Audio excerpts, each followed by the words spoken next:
important that you clip the sail bag onto something, because if you weren't to clip the sail bag on, when you haul the sock up, it'll just blow away. So this is the head of the easy snuffer. So we don't actually attach the halyard to the top of the sail. We attach it to the top of the snuffer. And then what we do is we're going to do it here actually. We'll haul the snuffer all the way up. And it's still contained in the sock, so it's not going to go crazy. And you've time then to attach the sheets of the guides to it. So let me just show you a couple of things about the snuffer. This is unusual. Other people have like socks like this, but this is a superior design. And one of the reasons being is they do a simple thing like put a slit here in the top. So now I can get my hand in and I can actually see how the head of the sail is actually connected to this canvas thing, the tape if you like, by a carabiner, and that's closed. Okay, so basically we have the sock and the head of the sail is inside the sock and it's connected here.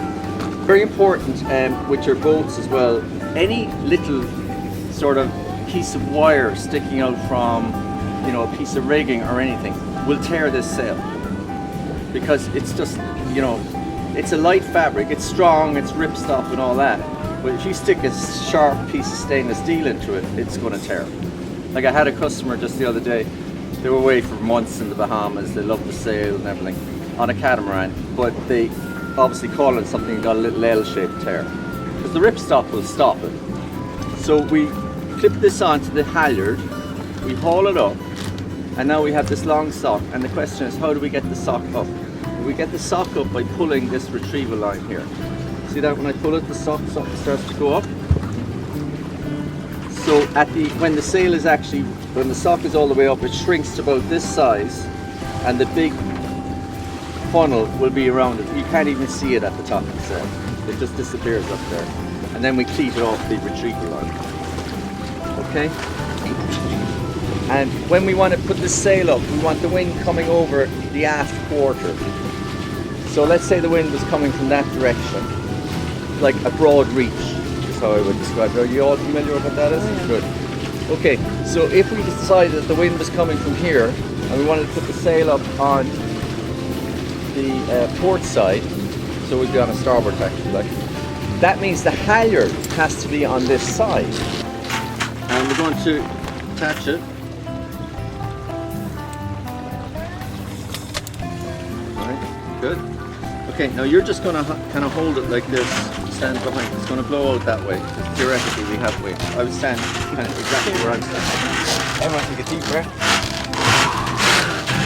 And this is reminiscent. Marty's going to get some exercise now. Right? Now you just kind of, what you want to do here is, now assuming it's a lot windier, you want to, that's going to be flogging around like that. You don't get hit in the head with the shackle.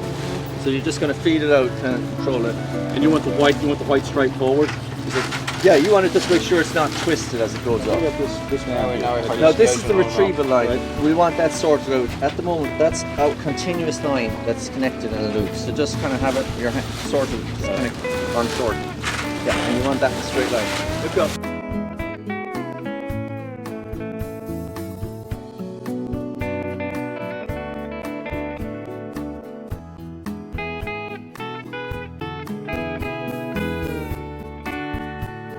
Put out the bag now. This is the funnel. Let me show you. You've got to clip the snap. The snap shackle disappears then into this safety neoprene pouch, so it's not going to tear our sail. Do you remember how easy it is to snag something?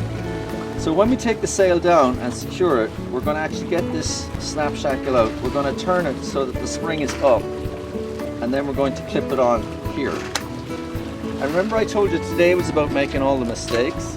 Well, if I just clip it on with the spring down, what we've discovered is that the neoprene pushes up on the spring and will release it.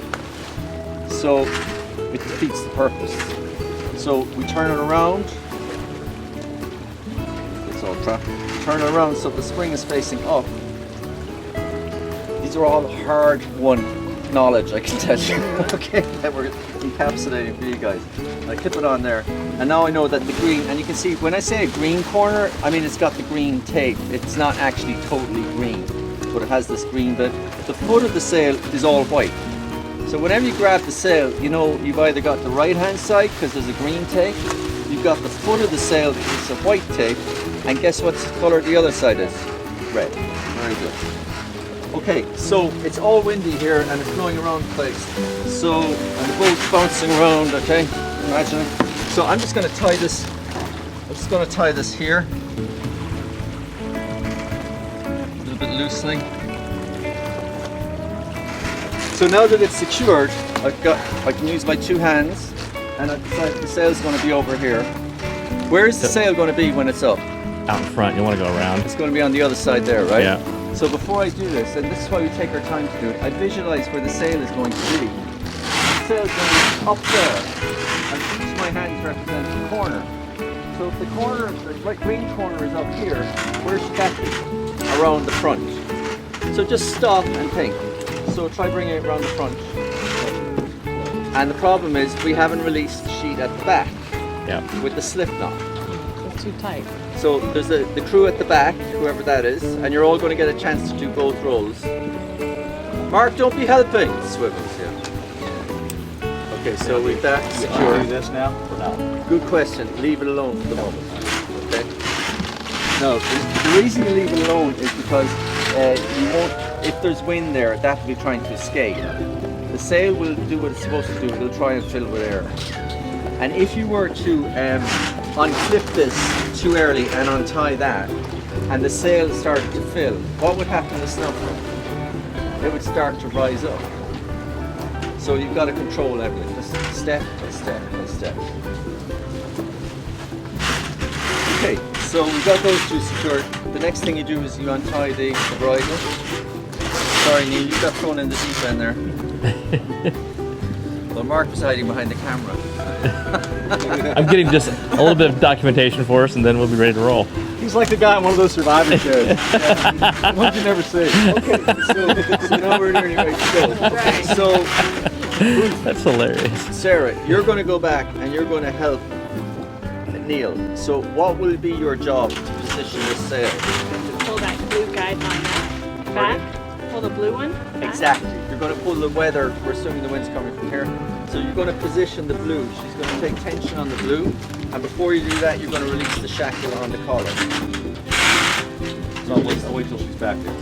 Yeah, okay. And before you raise the sail, see what I'm doing here? I'm doing a walking check. I'm making sure. A very common mistake is that people set up their lines at the dock or whenever, and then they have the gate open, and then someone comes along and says, oh, the gate's open, let's close the gate.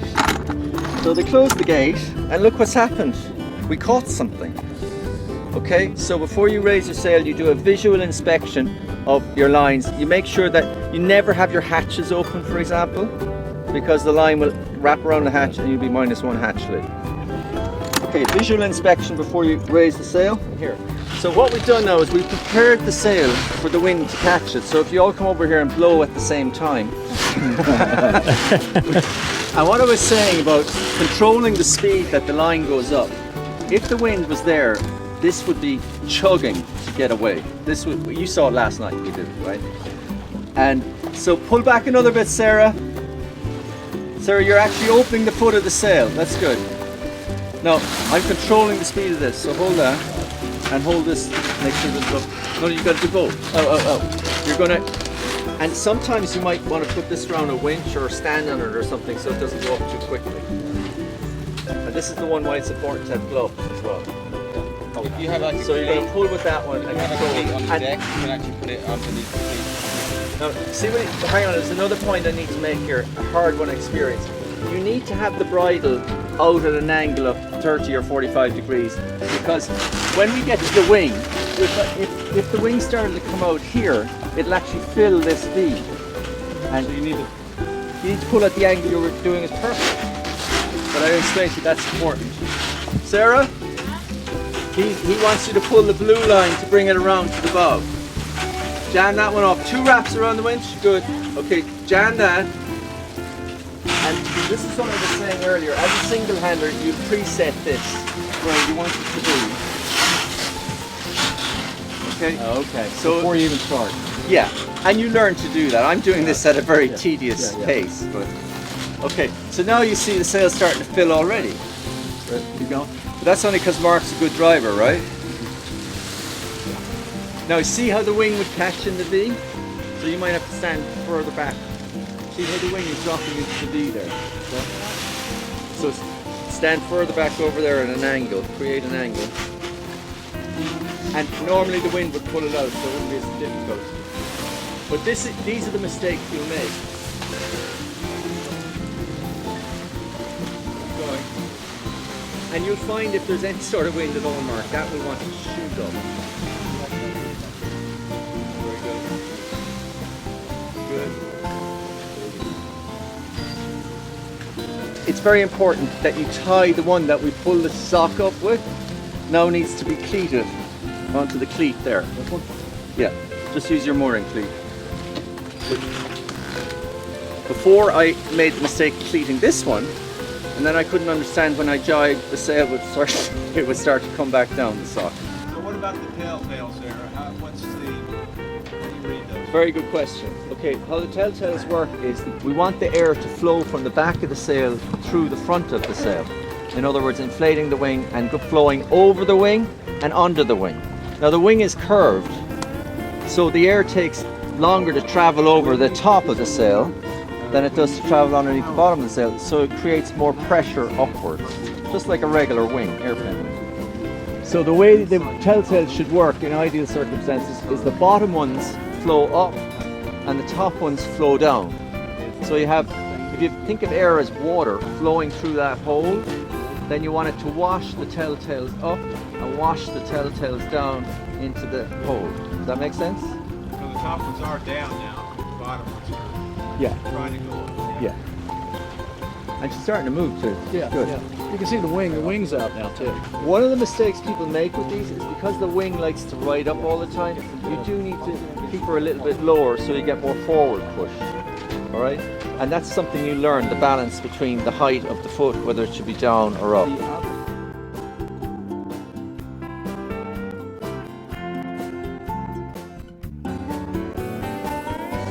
Say we jibe and the sail was now on this side. What I would do is I would bring, this line will have to come around the forestay so I can pull it down. But on this side we can just drop it straight away. In other words, if you're doing a long trip, you may have a couple of jibes and it ends up on the wrong side. Later on in the day when we get some wind, I'll demonstrate both sides for you. Okay, so we've now had it up and we're going to put it down. So the dropping process is that the person at the back, Sarah in this case, assuming there's wind, there's a lot of pressure on that and you won't be able to pull it down. What I suggest you do is that you sit down low, like here, okay? Because if there's a lot of wind, this is a lot of power. And I'm going to pull the double bridle down, and here I can pull it down easy enough. But if there's a lot of pressure in that sail, you have to break the sheet. So where's Sarah? If you go over to the sheet, please. And as it runs out, like stuff. Right out.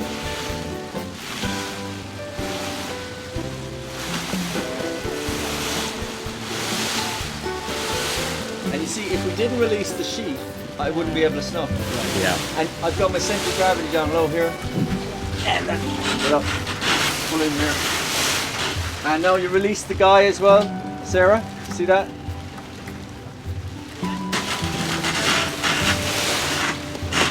And more slack on the guy. Watch what goes on. What you have to learn here is whoever's at the back has to watch what's going on in the front. You have to anticipate the needs. So we anticipate the need to have the sheet ready to take it on at the start and ready to release before we drop it. And that's something you learn very quickly.